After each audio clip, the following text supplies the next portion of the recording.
We are super excited to bring Trisha Ocona Francis back to Google to speak with you guys. She may be a familiar face to some of you. She actually came and did a really, really great talk at Google last year, which was so popular and got so many rave reviews that we had to have her back. So we're super excited to have her back again today. For some of you guys that may not yet be familiar with Trisha, I'll tell you guys just a little bit about her. So she is the CEO of Real Estate Ocona LLC, and she's super active in her community. She's quickly become a go-to resource that many community members seek out when looking for advice about real estate because she has such great expertise. She's won and been recognized by top awards such as NY1 News Nyers of the Week, 2012 Extraordinary Women of Brooklyn, and 2014 Rising Star of Brooklyn. Also, outside the walls of her own firm, she's also super active and wears many hats. Trisha also sits on the board of the New York State Department of Real Estate. She's an instructor at Medgar Evers College, a real estate blogger for the Huffington Post business section, and she's appeared on top radio and news publications, including Hot 97, Street Soldiers with Lisa Evers, and ABC 7's Here and Now with Sandra Bookman. So we're super excited to have her here. She's going to share some stuff that she prepared to talk with you guys about. We're going to try to leave about 10 minutes at the end for questions. So you guys feel free to kind of think through anything that you're going to want to ask her, and we can leave time for that at the end. And without further ado, I'll pass it on to Trisha. Thank you so much. Thank you to you and Deneen and Davis and Terrence Copney. For putting this together for me. I really appreciate it. Thank you for having me back. I know last time we came and we spoke about real estate and how important it is, and now I'm here to talk about foreclosures. You know, many of you may not know, but there are 30,000 people facing foreclosure, unfortunately, in New York City. And it's, you know, that's 30,000 people who possibly can be losing their home. So, but you know, when there's negative, there's also positive. How can we take advantage of those people who have to sell, those people who are going into the auctions? How can we purchase those homes at great prices? And that's what I'm here to talk about. How can we get into investment? How do you get into foreclosure investment and avoid foreclosure yourself, or get that really good deal? That's the question that I'm asked so often, and that's what I'm here to help you with. Now, I know we already went into this, so I'm not going to go, further into it, but I just wanted to let you know that in addition to teaching real estate at Medgar Evers College, I do have my own real estate brokerage firm. I'm located downtown Brooklyn in Cadman Plaza. I'm actually on the 12th floor. Hillary Clinton campaign's office is on the 11th floor. And, and just because I'm in Brooklyn doesn't mean I do Brooklyn, just Brooklyn. I also do New Jersey. I do the whole of the tri-state area. And I sit on the New York State Real Estate Board, where I'm appointed by the governor and the speaker. And I'm one of the 5 brokers in the whole state of New York that helps make the rules and regulations that real estate agents have to follow. So between sitting on this board, where we meet 4 times a year in Albany to discuss the rules, and teaching, there's a lot of insight that I have that I'm here to share it with you. Now, why do I do this? I put my information out there because I know 30,000 people in foreclosure. We want to invest. We have money. Real estate is something that's always been around, which we'll go to. How do I invest in real estate and get most for my money and actually, come into the game of it? So I just enjoy helping people achieve their real estate goals. That's basically what it is. Many of you want to get into it and want to know, how do I get started? Where do I put my money? You have to understand that real estate is the #1 asset. Everybody wants to get into it. And everything is real estate. That's the first part I want to get into, is for you to look at it and say, wow, every single thing is real estate. This building that we are in is a piece of real estate, right? The parking lot, the school building, courthouses, houses that you live in, it's real estate. And real estate has always been around. So, sometimes we put money, I have money in the stock market as well, but real estate is something that has always been around and will always be around. So how do we jump in? How do we be a part of it? How do we take part of the action, especially with so many foreclosures happening? If you look at this, in the year 2020, which product do you think will hold its value or appreciate for somebody who buys it today? Is it a car, is it a building, or is it sneakers? Absolutely the building. So if we invest into the building, you know, on my block where I live in Brooklyn, there are people who bought their home for $30,000, right?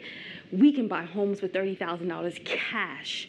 And now these buildings are going for over $400,000, sometimes $500,000 from buying it for $30,000. So why aren't we jumping into this? Okay. So what are we going to learn today?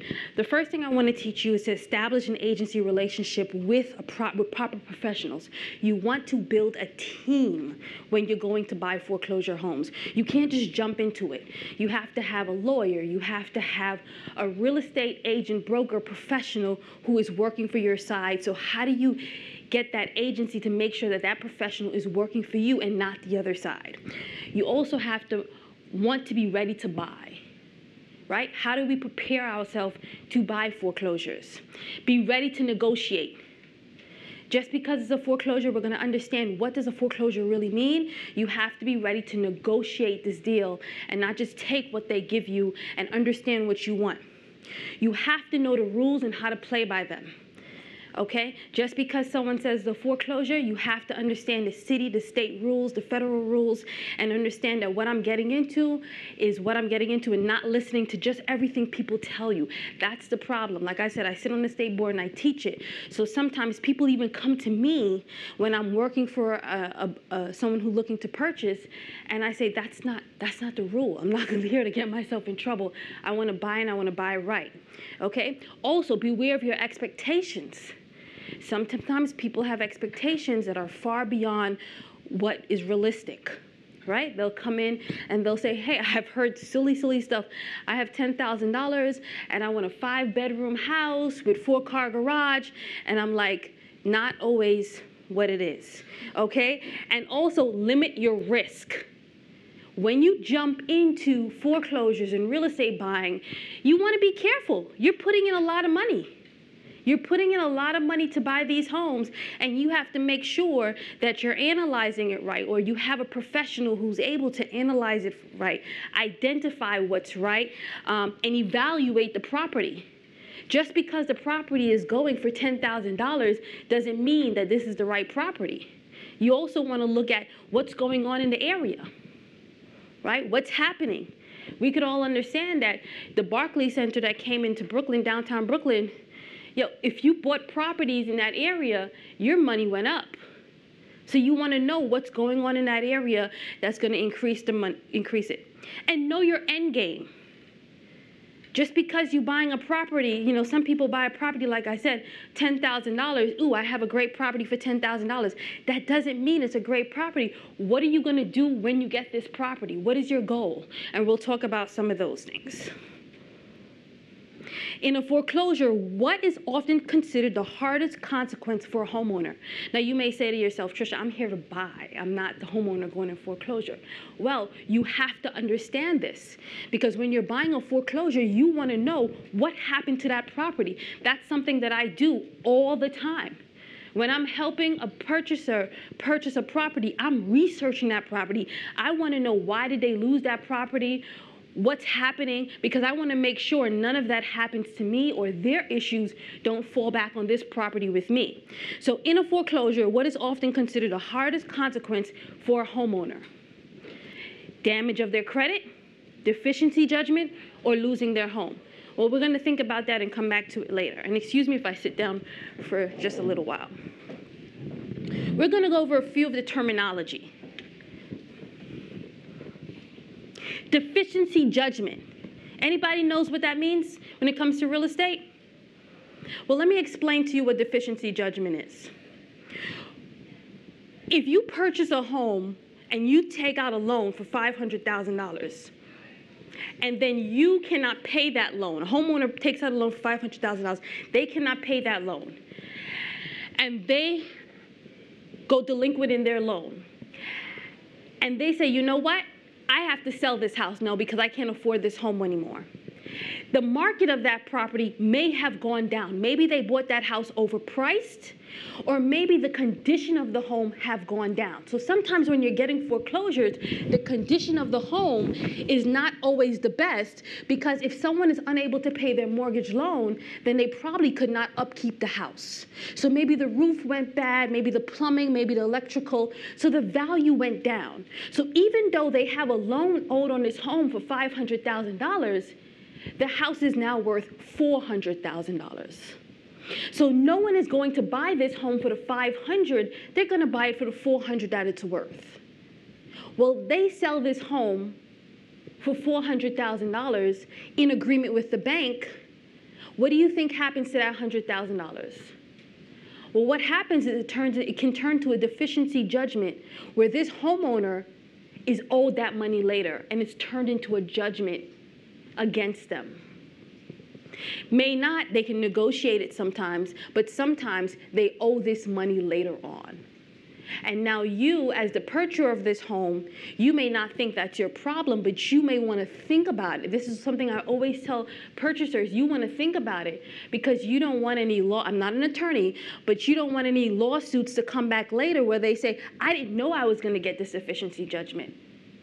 I want my house back, or I want you to pay for it. So this is something that you want to talk about with the professional that you're working with your attorney, with your broker, to make sure all of that is handled. An acceleration clause or an alienation clause. When someone takes out a loan and a mortgage, a lot of times people say, I am going to take a mortgage. Right? And you know, this terminology that I go through with you, if I ever speak to you individually, I like to educate people first because I'm an educator. I teach real estate at the college, and I take people through the steps. I truly believe the more you know, the better it is for you to purchase your house. A lot of real estate brokers don't like to teach you this information. They want you to go in blindly. Well, that's why we have 30,000 people facing foreclosure. But if you understand this before you purchase, you'll be a better buyer when you buy your home. When you buy a home, if you take out a loan, some people buy cash, some people use a loan. If you take out a loan and you're getting a mortgage, you are not getting a mortgage, you are giving a mortgage. That's a terminology that really irritates me, because you're not giving a mortgage, you're not getting a mortgage, you're giving a mortgage, because the definition of mortgage is collateral. You're giving the bank permission. It's a voluntary lien that if I do not pay my loan, if I default, I'm giving you permission to take my house back. That's why you are the one giving the bank the mortgage. But when you go, if anyone here owns a home, when you buy a house and you're sitting at the closing, how big are those papers you have to sign? Like this thick, right? You're signing and signing and signing, and you're not even reading those papers. Well, within those papers, in those mortgage papers, there's something called an acceleration clause. An acceleration clause is something that allows the bank to go to court and take back the house if you don't follow. The most common way for a bank to foreclose on you is not paying. But that's not the only way. A lot of people don't know that's not the only way that a bank can foreclose on your house and accelerate the clause. If you don't pay your taxes, you've defaulted on the loan. If you don't upkeep the house, you've defaulted on the loan. If you've changed or altered the house, you've defaulted on the loan. Because think about it. If you buy a house and it's a 3-bedroom and you change it into a 2-bedroom, you've defaulted on the loan because you've changed the house without the bank's approval. You may have gone to the county and gotten approval from the county, but you have not asked the bank permission, because the resale on a 3-bedroom is a lot higher than the resale of a 2-bedroom. So you've kind of changed the value.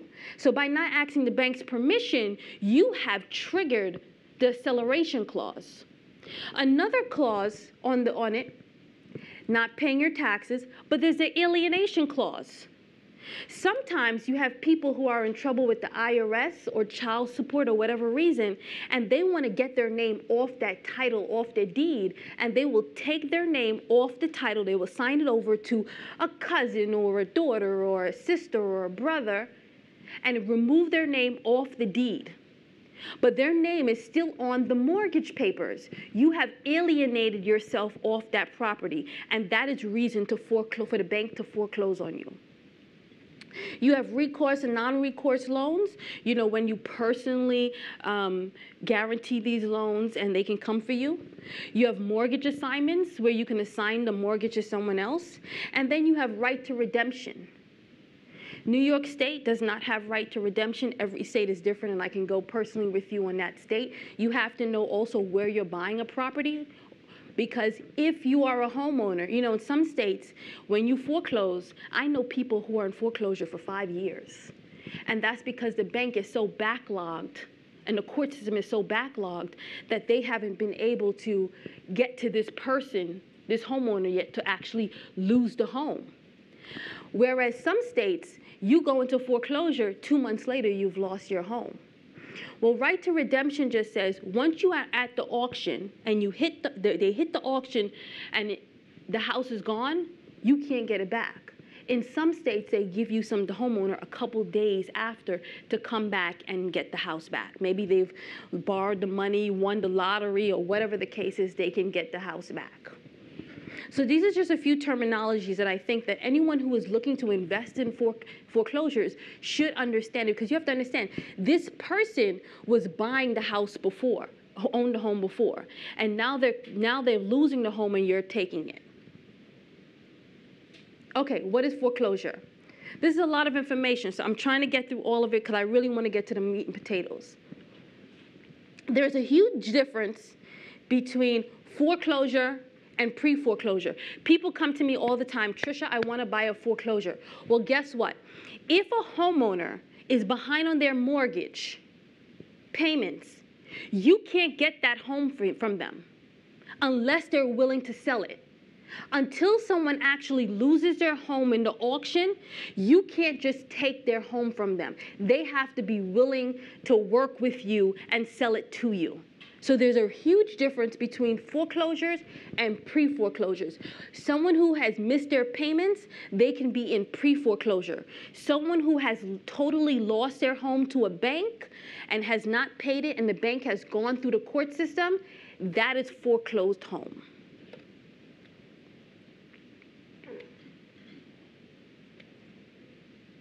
What does foreclosures look like today? I remember when I started real estate 16 years ago. Foreclosures were homes that were boarded up, right? They were just, the grass and weeds were growing outside. This is basically what foreclosures looked like when I started real estate. Not anymore. With 30,000 people in foreclosure, you're looking at foreclosures that are looking like this. You have sometimes 15-unit buildings, regular houses with pools. You know, you're hearing celebrities are losing their mansions through foreclosures. So you can pick up some pretty nice houses for much lower prices that are foreclosures and that look great.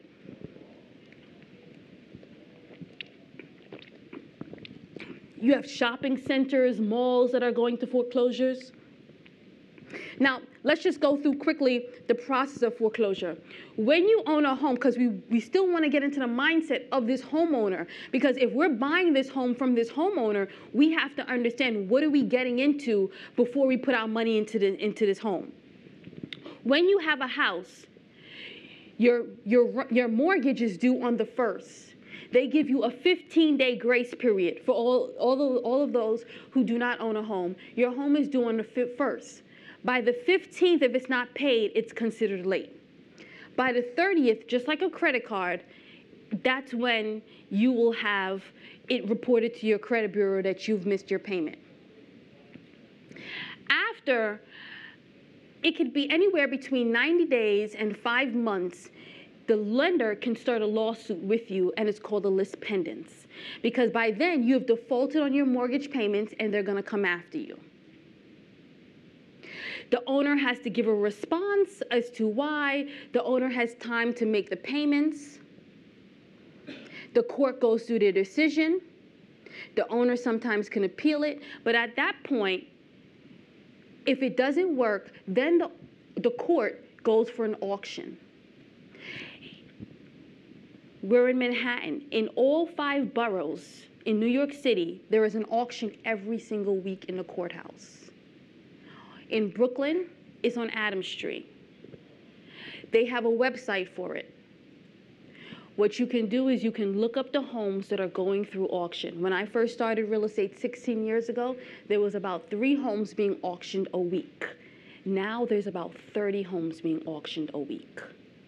These are homes where they have gone through the process, the court system, and now they're being lost and they're being auctioned off in the courthouse. If someone is buying the homes in the auction, the buyer goes to the auction and bids. They have to put down a deposit and come back within a certain amount of time to pay for the difference. The problem with the auction, a lot of the houses are underwater. They're upside down, which means that they're worth $400, but the mortgage balance is $500. You may not want to buy a home in that situation. Plus, they tack on attorney fees. So sometimes the auction is maybe not always the best place to go, but it's good to experience. Sometimes you can get it. You just have to research the homes. Okay? Some states we have right to redemption. Okay? Now, once the home is not sold at auction, it goes back to the bank. The bank then takes it as an REO, real estate owned. That's when the bank takes that property, they do an appraisal on the property, and they prepare it to sell. If there's a homeowner is living in that home, they will evict the homeowner. The homeowner no longer owns that home.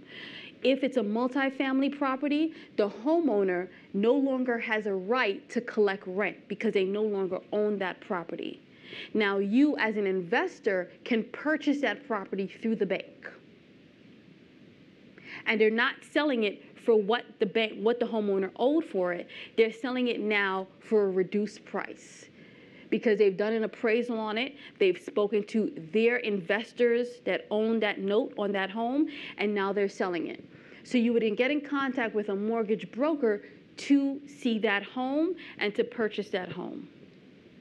If that home is not sold through an REO, it can become a HUD home.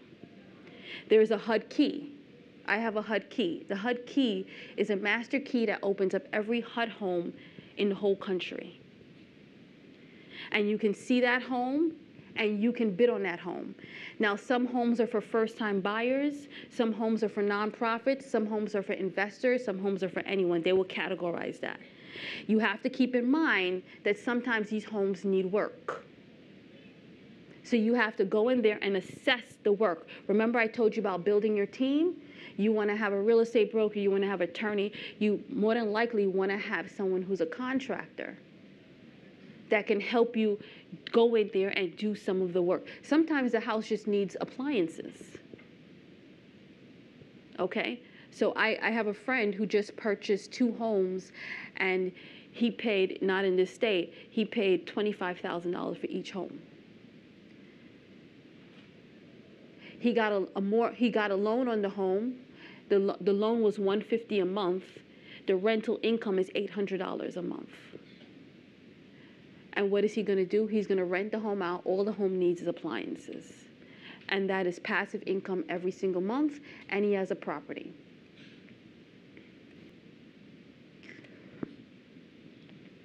What are other options for the homeowner if they do not for them not to lose their home? Why do I go through this even though you want to invest?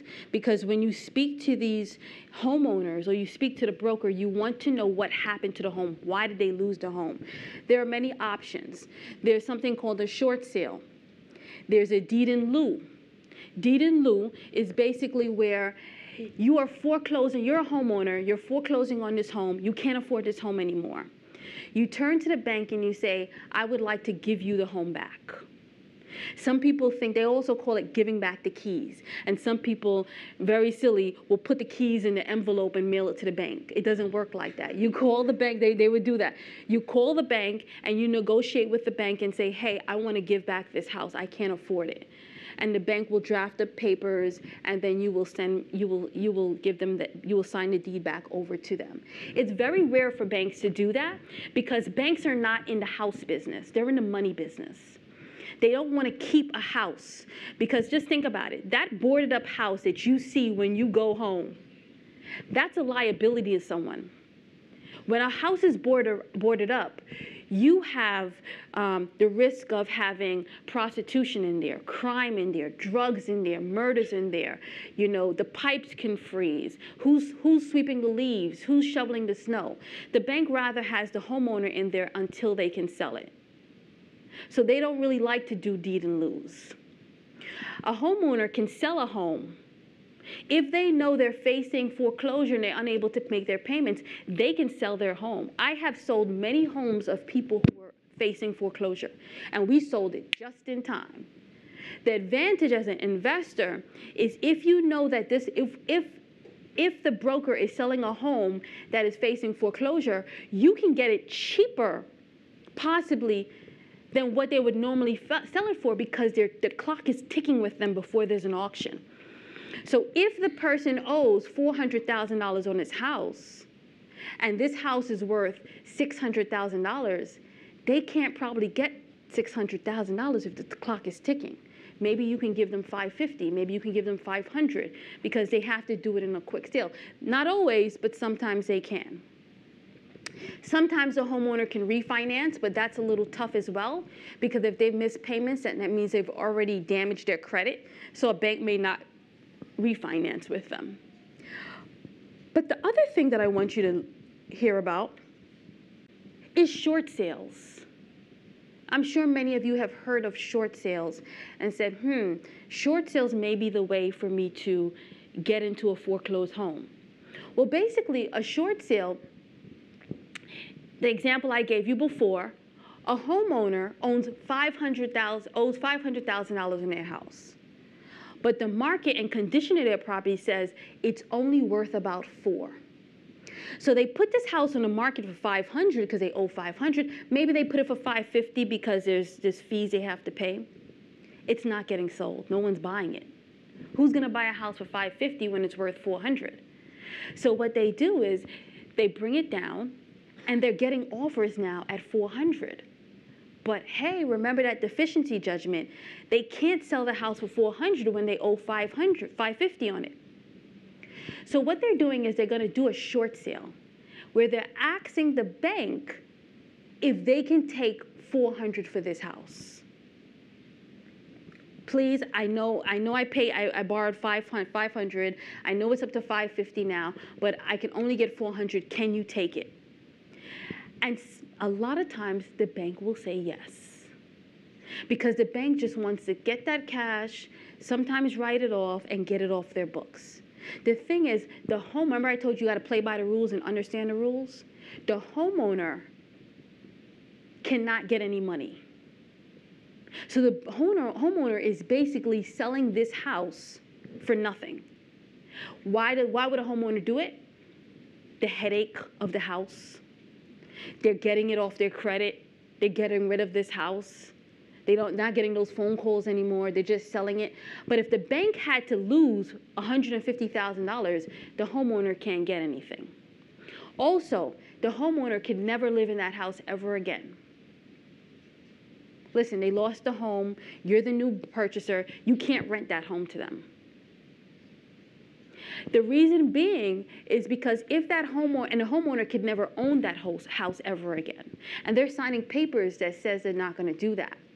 Why? Because if they do, it can look like mortgage fraud. It can look like they set it up, defaulted, had someone buy the house just so they can get this house for cheaper. But a short sale is very, very, very popular, because there are a lot of people, 30,000, who are in foreclosure who cannot afford their homes, and they need to get out. And the value of their home is way lower than what they owe, and a short sale is the best option for them just to get out of the home. And that's how you do it. However, as investors in purchasing foreclosures, I just advise you to be very careful. Work with someone who is very knowledgeable. Not all homeowners want to be people who short sale. Some homeowners are going to try and try and try, just like with a loan modification. A loan modification is a program that President Obama started called the Making Home Affordable program, where if someone is behind on their mortgage, you can contact the bank for help.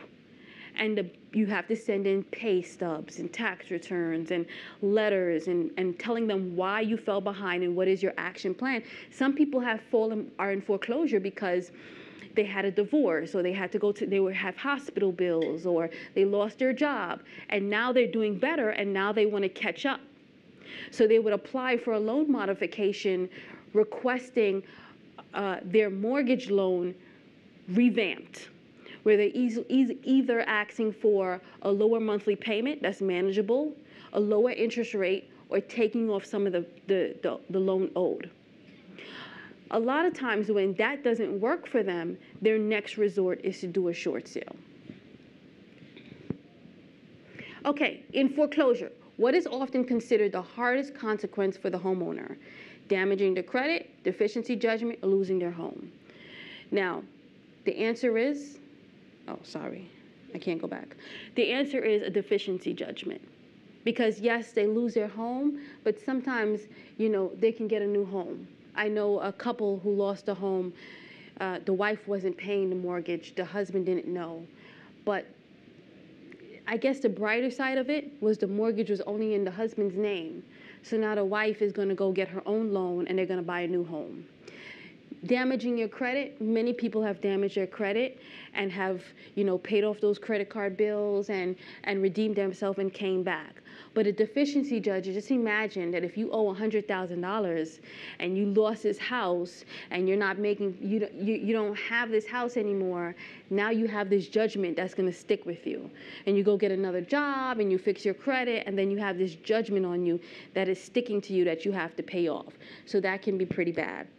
We just went through short sales. Oh, excuse my typo. The seller's agent. I want to talk about the seller's agent that sometimes as investors, which, I'm talking to you as real estate investors, if as a buyer, you have to understand that the seller may have an agent working for them. And I always use this example, like when the police say, anything you say or do can and will be held against you. You want to be very careful when you're purchasing an investment property and the person has an agent working for them, because you have to understand real estate is very difficult. I teach it. It's a whole different language. And if you don't understand the language, you can say something that can hurt your negotiation. So once they have an agent, you want to make sure you have an agent too from the beginning, because that agent is going to represent you. That agent is going to be able to talk the language for you. When I walk in, I remember walking in with one of my clients last year, and I'm showing a house, and the agent is talking to my client. And I turned to the agent and I said, please do not talk to my client. And he said, whoa, you mean I can't say anything? I said, nope, absolutely not. So he turned around and he says, can you please tell your client that the bathroom is to the left? And I said, the bathroom is to the left. And, it seems ridiculous, but you don't really understand that when you're purchasing real estate, especially investment property, the slightest thing you say can hurt your negotiation.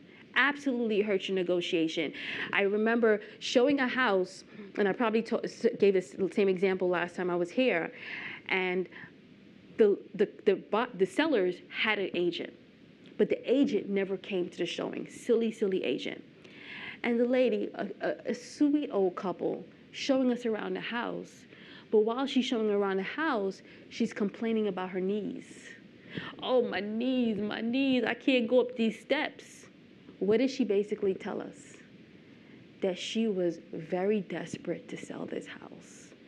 That any price we give her, she will take, because she cannot take going up and down these steps. Now, her agent failed her, because her agent should have came to the house, told her and her husband to sit down, and he showed that house. And we would have never known why she was selling, or what her issues were, or how desperate she was to sell this house. So you have to remember, as investors, as buyers, the seller has a broker representing them, and they're going to say anything, and they're going to pull the slightest thing that they say to you. Believe it or not, is to pull information from you to get you to pay more money. Okay? And the buyer's client, you have to make sure that you are represented. Like I said, it's very difficult. You know, I'm researching real estate every single day. I know what's up. I know what's down. I know the rules. So you want to make sure you're dealing with someone. You know, if you go into a courtroom, the plaintiff has an attorney, the defendant has an attorney. You don't want to open your mouth unless you're represented, because you don't know all the legal terminology they can be using, and it's the same thing. Okay, you have to know your needs and your wants as an investor. You're all sitting right here right now. I have some money. I have credit. I want to purchase some real estate as investment. I want to purchase some foreclosures as investment. Well, what kind of foreclosures do you want to buy? What are your needs? What are your wants? How far do you want to travel? Do you want to have a property manager, or do you want to go collect the rent every day yourself? Do you want to buy this house, live in it one day, or do you want to just flip it and have it just as an investment? You have to understand what your needs and your wants are, and that's something that you should sit down with your broker and go through. How much capital you have? How much money do you want to spend? You may have $200,000 sitting in your bank account, but you don't want to spend all that money. You want to do some of it in credit. So those are the things that you have to go through. Right? You have to make sure, if you do going through a lender, go through your lender right away, talk with your lender, get your approval. You know, money talks, right? You could probably get a cheaper deal if you use cash, but you may not want to use your cash. And I'm trying to go a little bit faster because I'm looking at the time, and I want to make sure I get all your questions. How to profit over real estate? There's 3 ways that you can profit. So when you buy foreclosures as an investment, remember I spoke to you earlier about your end game? You want to know what your end game is. You're buying this property. You don't want to just sit there. You want to make sure you're making money off of this property. So you can do appreciation, cash flow, and flipping. You know, those of us who watch, you know, those house shows on TV, they talk about flipping. They talk about these things. Well, really, what are they? Okay, you see this person, this home right here. In 1930, somebody needed it. 1970, look at the value of how it increased all these years. Now let's talk about appreciation. I'll move over a little bit. In 90 years, they bought this house, right, in 1920 for $35,000. 90 years later, $265. Now you may say, I'm not going to be here for 90 years. I'm just showing you that how the value of the property has increased. So you purchase a foreclosure below market value, this is what's going to happen to you. You also have flipping. What is flipping? You buy low, you sell high. Remember I told you about your team? Maybe you know someone who does a little contracting. Maybe on your day off, you don't mind going in there and painting the house and fixing it up a little bit yourself. Look at this house that they bought before. They purchased it for $150,000. They put $50,000 worth of repairs. Their total acquisition for it was $200,000. And what did they do? They sold it for $275,000. $75,000 profit. Just like that. And this was a foreclosure, or this was a short sale that someone couldn't buy. Now, here's the thing. Here's why you may be able to compete. Depending on how much cash you have or the type of loan you have, the regular first-time home buyer could not buy this home. So that's beating out some of your competition. And you say, well, Trisha, you just told me I could probably get a loan to buy some of these foreclosures. Yes, you can, but you will need to put down a little bit more cash. Whereas a first-time home buyer who has a family and is purchasing these homes, the amount of money as low as they're putting down, they would not be able to buy this home.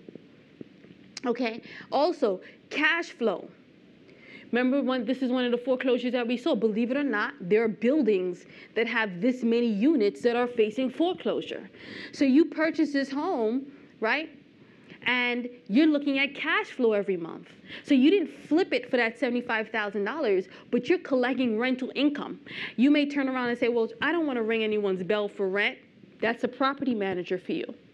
A property manager will be the one to shovel the snow and take out the trash and collect the rent from you. And they just send you a check every month. And at the end of the day, you still have that building. So when you want to sell that building, you can still make money off the appreciation of that building. And this is stuff that I can, like I said, I can, individually talk to you further about. How do you increase the value in this foreclosure? You take this property that was losing money, that had nothing, and what do? Maybe you put a laundromat in the basement. Maybe you put a storage unit in the basement. You can take your basement and put storage units where people can store winter clothes in the summer. They can store their bikes. They can store, Christmas trees until they need it. You can make money off of there. Cell phone towers on the top. If it's a corner building, you can put billboards. If you have parking spaces, these are all ways that you can increase the value of this home that was foreclosing not too long ago, that you picked up and the homeowner couldn't afford it anymore, and you were able to pick it up. And then you calculate, and this is something that we have to go through. I told you where you have to analyze it. What is the income that you're getting on the property? What are the expenses you're getting on the property? That you're paying on the property? What is your mortgage, if you have a mortgage? What are the taxes, the maintenance, the insurance? Okay, you're talking about you're netting $15,000 monthly on this building, $180,000 yearly. That's some people's salary, and that's how much money you're making on this property that you picked up next to nothing. Okay, what can you do next? Attend classes, seminars, workshop, lectures, stay around like-minded people, find a mentor, learn the real estate market. Where is there going to be the next hot market? I've predicted quite a few markets that were going to be coming up, and they did, especially, like I said, I have agents who work in all the 5 boroughs, and I'm licensed in a couple other states. But, being born and raised in Brooklyn, there are neighborhoods that I predicted before. Williamsburg, I predicted before it happened. Red Hook, I predicted before it happened. East New York, I predicted was going to happen just by looking at the markets, understanding community, and what's happening with the mayor in the city. You can understand where you need to invest next. Stay up to date on real estate regulations and what's going on. You should have a real estate professional helping you, but you should also understand these things. And make sure you read. Okay, this is my contact information, that if you need to get me, if you have any other questions, if you're interested in going into foreclosure investment and you want to know more information on it, we can do that. With 10 minutes left, I would like to open it up for questions, anything anyone may have. Hi, Trisha. Thank you for coming. Thank you. My question is, I have a couple of questions. One is, I didn't quite get what was the downside of getting foreclosed. Was that the second one on the slide? What exactly that meant? And then when you're predicting, so usually when we go buy houses, and like when I bought a house in Astoria, it wasn't like we had to line up with other buyers, and we only got 2 minutes to see the place. And we got from our agent that, hey, the offers are already piling up. And sometimes even like they would call us and tell us that, hey, it's already sold, don't come. So it was kind of like pretty reverse, and much like a seller's market, they used to say, especially in that area. Very different if you go deeper, like in Long Island. Right. So yeah, in those cases, like it's more like, hey, how do you outbid? And the strategy completely changes. Like even though they're retiring, they just want to get rid of the house, the sellers. It's so much lopsided, I found, that I'm not sure how the negotiation strategy work when you have only 2 minutes to see the house. What was your first question again? Our first question was, what was the biggest downside of getting foreclosed? It was on your slide. Deficiency judgment. Oh yeah, what exactly do you mean by that? Right, so deficiency judgment, again, is basically you have a loan for $500,000, but now you can't carry this home anymore, and the house is worth $400,000. So you sell the house, do a short sale for $400,000, but you still owe $100,000. The bank is not going to let you off scotch-free with that $100. So what they would do is they would turn it into a judgment. The bad part about having the judgment is now that this judgment is sticking with you. So, you know, the homeowner, not you as the investor, but the homeowner. But it all goes based on how the home is negotiated. All banks won't give a deficiency judgment. It's how it's negotiated. But you as the investor, if you're purchasing this home from this homeowner through a short sale or whatever, you want to know that they have that and make sure that they understand that they have that, because I truly believe that there's going to be a lot of people who are going to file lawsuits later on because the homeowner just didn't know that they had this judgment. So now they get a new job, they fix their credit, they start afresh, but they don't realize that this judgment is still attached to them. So that's, I think, is a big downfall. So they still have to pay the 100K? Yeah, and before there was they had to pay taxes on that 100,000. They lifted that and they're trying to bring it back. So yeah, absolutely, that'll be a judgment that'll be stuck to them. But the bank looks at their overall portfolio, because if they own another house, that's maybe more of a reason why they put that judgment on them, because they know that they can get it. But if this person really doesn't have anything, they may not necessarily put that deficiency judgment on them. As far as the other part, 2 minutes to see a home, I don't see how that is possible. I think it all goes back to who is representing you as a buyer, right? Whoever represents, and that person who's representing you, they have this thing called OCAR, where they're fiduciary responsibilities. So if I'm representing you, I'm obedient, I'm loyal, I have disclosure, confidentiality, I'm fighting for you. So the same way I walk into that place and tell the other people they can't speak to you is the same way I will demand that we have more time to see this property. So it all based on who's representing you. If I'm representing you, I'm not out for my pocket, I'm out for yours. So that's very important. Know who you're working with. Thank you. Thanks. Yes. Hi, you mentioned buying foreclosed houses at auction. If you want to buy a house at auction but using a loan from a bank, do you have to get that loan ahead of time before the auction, and so you can put down the deposit or pay for the home? So the process for getting, you don't actually get the loan. A loan is based on having a house. So a loan is, part of a loan is on you, but the actual loan is based on the house. So they're not going to completely give you the loan until you have the house. What you have to get is a pre-qualification. So you're going to a bank and you're saying, hey, I want to know how much am I qualified to borrow? And they're going to base it on your credit, your income, your history, and they're going to turn to you and say, okay, we'll give you a loan for $600,000. So that's money to play around with. You have up to $600,000 to do what you want. Having that piece of paper is the goal to start shopping now. So that's what you would need. Now, once you find that house, then you come back to them and say, hey, I found this house. And now they're going to check that house to make sure that house matches what they will give you the money for. Thank you. Thank you. Hi, Trisha. Thanks for thank coming.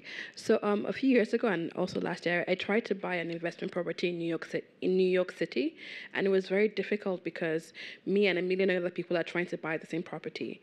So it seemed easier to buy property outside of New York, like in Maryland or like in those lower areas, or North Carolina, because it was easier to get like cash flow.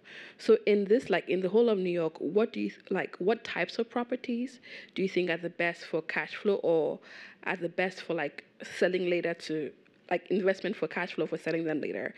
And I'm including like commercial buildings and parking lots. Which do you think tend to be better for like cash flow? Parking lots, when I teach real estate, they say parking lots is considered dead money because you're basically paying taxes on a piece of land. So, buying a multi-unit property, when you do an investment for cash flow, remember I told you appreciation, cash flow, and flipping. A one family is good for flipping because you're buying it low and you're selling it to someone who wants to be an end user, owner occupied. For cash flow, you want a two family and up. You could even do a commercial property. Just remember that when you're buying a commercial property, if you're taking out a loan, you have to put a bigger down payment on the property. Now, how do you beat out negotiation? Beating out negotiation is, one, cash is king. So if you do have cash, you outbeat the person who does have a loan. That doesn't mean you can't get it. You can get a foreclosure or investment property with a loan, but if there's a lot of competition, the people with the cash are going to win. Why are they going to win? Because it's more guaranteed that it will go. Two, it's faster. So that's how they're looking at it. The bank and the broker is looking at the speed of it. And three, if there's something wrong, too much wrong with the house, then the bank may not give you the loan. Because the bank, remember, the bank is an investment for the bank too. So if they're giving you this money, they want to make sure that they're putting their money into something that is okay. If it has too many issues, they won't. So I would say 2-family and up. A commercial is also okay because you can rent out the store, you can rent out the apartments on top. But you want to go into neighborhoods that are not developed yet. But they're coming. They're coming. And when you see them, you have to jump into them before they become that neighborhood. Like I said, East New York in Brooklyn, I predicted it was coming a long time ago. Because if you know East New York, if anyone is from Brooklyn, it has the C line and the A line.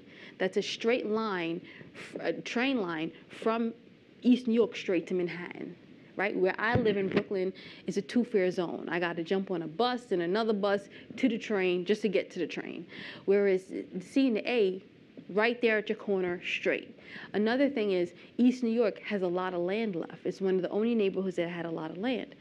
The reason why I knew it was going to be the next neighborhood is because I started watching at what they were doing. They started planting trees on the service lanes. Now, why you say trees? What does that have to do with anything? What does a nice, pretty neighborhood look like? A tree-lined block. Now, the homes in East New York, there were a lot of foreclosures. There were homes going really cheap. That's where I was telling my clients, this is where you need to buy.